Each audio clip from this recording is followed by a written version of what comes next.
इस कहानी के सभी पात्र और घटनाएं काल्पनिक है। इसका किसी भी व्यक्ति या घटना से कोई संबंध नहीं है। यदि किसी व्यक्ति से इसकी समानता होती है तो उसे मात्र एक संयोग कहा जाएगा। अपनी शादी मैंने अपनी मर्जी से की थी, जिससे मेरी माँ बिल्कुल भी खुश नहीं थी। उसे हमेशा ताने देती और कहती कि भाग कर आई है, उसके लिए अपशब्द का इस्तेमाल करती। फिर भी उसको कोई फर्क नहीं पड़ता। वो हमेशा उनकी बातों को हंसकर टाल देती। मेरी बहन भी उसे परेशान करती, खरी खोटी सुनाती। लेकिन हमारी शादी को अब 2 साल हो गए थे। हमें कोई भी संतान नहीं हुई थी कि अचानक से मेरे पत्नी का रवैया ही बदल गया और रोज रात को मुझसे छुप छुप कर घर से बाहर जाने लगी। एक रात मैंने उसका पीछा करने का सोचा। अगली रात को जब मैंने उसका पीछा किया तो मेरे रोंगटे खड़े हो गए, क्योंकि वो तो झाड़ियों में किसी के। मैं 25 साल का हूँ। मैं एक कार शोरूम में कार डिलीवरी का काम करता था, जिसका अच्छा खासा सैलरी मिलती थी, जिससे मेरा परिवार एक लग्जरियस जिंदगी गुजार सकता था। खर्चा भी कम होने की वजह से बचत भी हो जाती। मेरे परिवार में मेरी माँ, बड़ी बहन और एक छोटा भाई था। भाई अभी पढ़ाई कर रहा था और बहन की शादी हो गई थी, लेकिन वह ज्यादातर यहीं पर रहती। मेरी माँ की भी अब उम्र ढल गई थी। वह हमेशा पूजा पाठ में लगी रहती, लेकिन उसकी जुबान हमेशा कड़वे ही रहते। एक दिन मैं कार डिलीवरी देने के लिए एक जगह पर गया तो वहां पर 2 शादियां हो रही थी। जिसके घर में मैं डिलीवरी देने के लिए गया था वह परिवार अमीर था, जिसकी वजह से वह अपनी बेटी को कार दे रहे थे। वही दूसरी शादियां जहां हो रही थी वह परिवार मिडिल क्लास था। वह अपनी बेटी को कार तो छोड़ो एक बाइक भी नहीं दिला सकते थे। लड़के के घर वाले लड़की के बाप से जो बातें कर रहे थे उसे सुन मैं तो दंग रह गया। वह कह रहे थे कि अगर आपने हमें बाइक नहीं दी तो ये शादी नहीं होगी, हम अभी बारात वापस लेकर चले जाएंगे। लड़की का पिता गिड़गिड़ाए जा रहे थे, लेकिन उन पर कोई असर ही नहीं हो रहा था। लड़के के पिता ने कहा कि जब तक हमें बाइक नहीं मिलते तब तक ये शादी नहीं हो सकती। जब ये बात लड़की को पता चला तो लड़की ने खुद से ही शादी से इनकार कर दी। उसके पिता समझाने लगे और कहने लगे, कौन करेगा बेटा तुझसे शादी, तो इस शादी को मत तोड़ो, हम बाइक दे देंगे। लेकिन लड़की ने साफ मना कर दिया और बारात को वापस जाने के लिए कहने लगी। लेकिन उसके पिता कहे जा रहे थे, बेटी तो इसे कौन शादी करेगा। तभी मैंने कहा, मैं करूंगा इनसे शादी। ये सब सुनकर लड़की के पिता अपनी पगड़ी उतार कर मेरे पैरों में रख रहे थे। मैंने उनका हाथ पकड़ लिया और कहा, प्लीज आप ऐसा मत कीजिए। ऐसे लोगों की वजह से आज बेटियां अपने माँ बाप पर बोझ होती जा रही है। लेकिन इन दहेज के भूखों को कुछ असर ही नहीं होता। अगर हम लोग शादी को इतना मुश्किल कर देंगे तो गरीब लोगों का क्या होगा। इसीलिए आप मुझे शर्मिंदा ना करें। मैं आपकी बेटी से शादी करने के लिए तैयार हूँ। उसके बाद मेरी शादी उसी मंडप में उस लड़की से हो गई। मेरी शादी जिस लड़की से हुई थी उसका नाम रानी था। रानी के घर वालों ने उसकी दाई बहुत ही अच्छी तरीके से की। उसके बाद मैं रानी को घर लेकर चला आया। जब घर आया तो कुछ ऐसा हुआ जिसकी मैंने कल्पना भी नहीं की थी। माँ ने मुझे दरवाजे पर ही रोक दिया और मुझे सवाल पर सवाल करने लगी। मैंने माँ को समझाने की बहुत कोशिश की, लेकिन मेरी बात को मान ही नहीं रही थी। तो मैंने कहा, आप नहीं मानोगे तो मैं घर छोड़कर चला जाऊंगा। पहले तो माँ ने बहस किया, फिर उन्होंने कहा, ये इस घर में तो रहेगी, लेकिन मैं इसे कभी भी अपनी बहू नहीं मान सकती। एक नौकरानी बनकर रहेगी। मैं बोलने ही वाला था कि रानी ने मेरे हाथ को पकड़ लिया और कहने लगी, माँ मैं जानती हूँ आप अभी नाराज हैं, जब आपका गुस्सा कम हो जाएगा तो सब ठीक हो जाएगा। तो माँ ने कहा, कुछ ठीक नहीं होने वाला है, तुम इस गलतफहमी में मत रहना, कहकर चली गई। जब हम अंदर गए तो मेरी बहन भी गुस्सा होकर बैठी हुई थी। उसने भी माँ के जैसा खरी खोटी कहने लगी। मैंने बहन से कहा, तू इतना परेशान मत हो, मैं तेरे लिए कुछ लाया हूँ। ये कहकर मैंने जेब से एक सोने की चैन निकाल कर उसे दे दिया। अभी के लिए तो कुछ नहीं बोली, लेकिन वह भी खुश नहीं थी। रानी मेरी माँ को हमेशा खुश रखने की कोशिश करती, लेकिन ना ही बहन पर और ना ही माँ पर कोई असर पड़ता। वह दोनों हमेशा उसे तंग करते और सताते और ऐसी ऐसी बातें कहते जिसे सुनकर कोई भी चुप नहीं रह सकता। लेकिन फिर भी रानी कुछ भी नहीं कहती। माँ उससे कहती, यह जादूगरनी है, इसने मेरे बेटे पर काला जादू कर दिया है, फंसा लिया है मेरे बेटे को। हमारी शादी को अब 2 साल हो गए थे, लेकिन उनका रवैया पहले के जैसा ही था, थोड़ा बढ़ भी गया था। हमारी कोई भी संतान नहीं हुई थी, जिसके कारण वह रानी को बांझ कहकर बुलाते और भी कड़वी कड़वी बातें करते। अब रानी चुप रहने लगी थी। मुझे उसके लिए बहुत ही बुरा लगता। पहले ही बेचारी अपने दुखों में है, ऊपर से माँ और बहन उसे जीने नहीं देती। मैं उसे कुछ दिनों के लिए उसके मायके छोड़ा ताकि उसका मन बहल सके।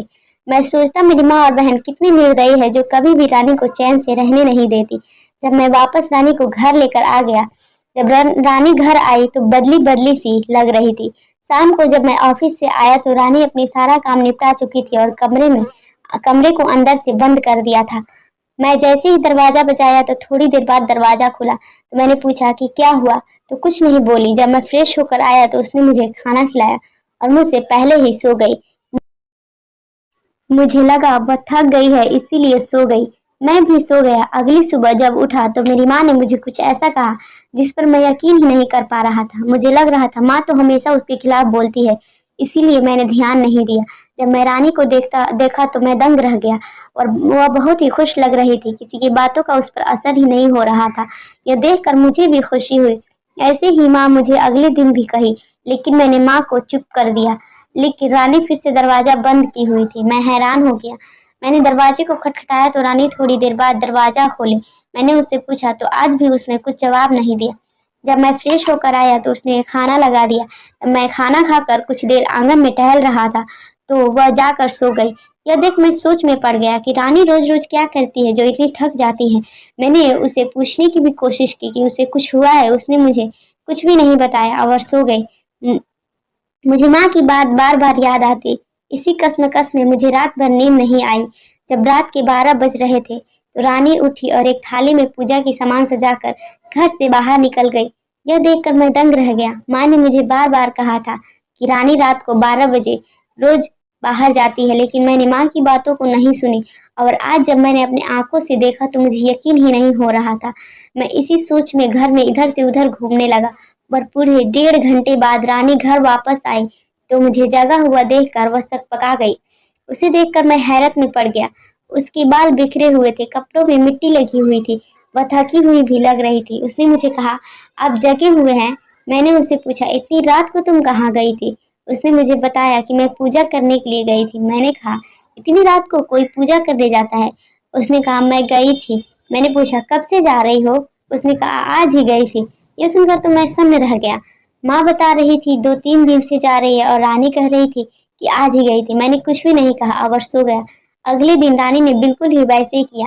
मैंने उसे इस बार कुछ भी नहीं कहा क्योंकि देखना चाहता था कि ये सब क्यों कर रही है। क्या सच में इसका बाहर किसी के साथ चक्कर चल रहा है या कोई जादू मंतर करती है। मैं आया, फ्रेश होकर खाना खाकर सो गया। रानी को जरा भी पता नहीं था मेरे मन में क्या चल रहा है। वह भी सो गई। जब रात के 12 बजे तो फिर से रानी थाली में पूजा की सामान सजाकर बाहर चली गई। इस बार मैं इस राज को जानने के लिए उसके जाने के तुरंत बाद उसका पीछा करने लगा। पीछा करते करते कुछ देर बाद एक नदी के किनारे पर जाकर रानी रुक गई। वह नंगे पांव ही घर से निकली थी। उसके बाद वह झाड़ियों के अंदर चली गई। तुरंत बाद ही जब वह बाहर आई तो उसके हाथ में रखी हुई जो चीज थी उसे देख तो मेरे रोंगटे खड़े हो गए। उसके हाथ में एक अधूरी मिट्टी की मूर्त बनी हुई थी। इस मूर्त को देखो उसने पूरा किया और पूजा करके घर की तरफ चल दी।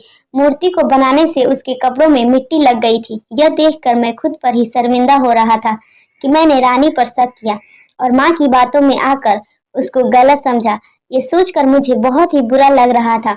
मैं उसके पीछे पीछे घर आया और घर जाकर उससे माफी मांगी और सब कुछ बताया कि मैं उसके पीछे गया था क्योंकि मुझे उस पर शक हो गया था। उस वक्त मेरी माँ और बहन भी जगी हुई थी। उन लोगों ने मुझे फिर से कहा कि देखा तू मेरी बातों का यकीन नहीं कर रहा था। मैं बोल रही थी यह डायन है, यह बाहर इसका कोई चक्कर चल रहा है, लेकिन तू हमारी बातें कहाँ सुनता है। माँ से थोड़ा मैं माँ से थोड़ा सख्ती में बोला, बस करो माँ, मैं सब कुछ जान चुका हूँ। ये कहीं कुछ भी नहीं करती है, मैंने सच्चाई अपनी आंखों से देखी है। रानी ने कहा, आप माँ पर गुस्सा मत कीजिए। उसके बाद रानी माँ के पास गई और बोली, माँ जी, मैं बाहर किसी से मिलने या कोई गलत काम करने नहीं जाती थी। मैं पूजा करने के लिए जाती थी जिसके इसके बारे में मैं किसी को भी नहीं बताना था, तभी यह पूजा सफल होती। उसके बाद जो भी वरदान मांगती वो मुझे मिलता। यह पूजा मैं अपनी संतान मांगने के लिए कर रही थी, इसीलिए ये बात मैंने किसी को भी नहीं बताई थी। आप मुझे माफ कर दीजिए। तब मेरी माँ को एहसास हुआ वह कितनी गलत थी। वह हमेशा रानी को भला बुरा कहती, लेकिन रानी कुछ भी नहीं कहती।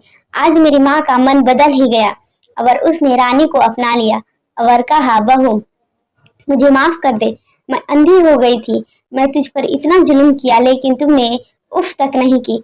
तुझ पर इल्जाम लगाया, फिर भी तुमने मुझे कुछ भी शिकायत नहीं की। तो रानी ने कहा, माँ जी आप मुझसे माफ़ी मत मांगिए, आप तो माँ हैं, हमें भला बुरा कहना तो आपका हक है। माँ ने रानी को अपने गले से लगा लिया और सबके सिकवे गिले दूर हो गए। उसके बाद मेरी बहन भी अब अपने ससुराल में रहने लगी और सब बहुत ही खुश थे। कुछ सालों बाद ही हमारे घर पर एक प्यारा सा बेटे ने जन्म लिया। उसके बाद तो हमारा खुशी का ठिकाना ही नहीं रहा और हम खुशी खुशी रहने लगे। मुझे उम्मीद है इस कहानी से आपको बहुत कुछ सीखने को जरूर मिली होगी। उम्मीद है ये कहानी आपको पसंद भी आएगी। कृपया हमें सपोर्ट करके चैनल को सब्सक्राइब करके बेल आइकन को प्रेस कर दे ताकि नोटिफिकेशन आप तक पहले पहुंचे। और वीडियो को लाइक शेयर कमेंट करना ना भूलें। वीडियो को पूरा देखने के लिए धन्यवाद।